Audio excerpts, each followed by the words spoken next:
কবিতার নাম ধু ধু, লিখেছেন তারাপদ রায়। কি যেন নাম ছিল তোমার অল্প বয়সে?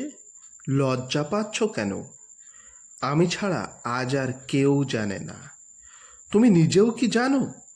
কারা যেন তোমাকে একদিন, অনেক দিন আগে ধুধু বলে ডাকতো।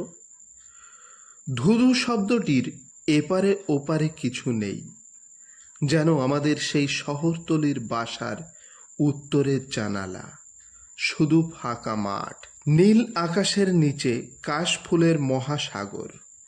তোমাকে আজকাল যেন এসব কিছুর থেকেও সুদূর ও উদাসীন মনে হয়। আবার মনে পড়ে যায় একদিন তোমাকে আমরা ধুধু বলে ডাকতাম। আজ আর কেউ জানে না। ধুধু শব্দটির অর্থও আজ আর একরকম নয়। শহরতলির শেষ জানলার নিচে এক আদিগন্ত মাঠে তোমার ছোটবেলার নামের সঙ্গে সেই আশ্চর্য শব্দটিও কবে হারিয়ে গেছে।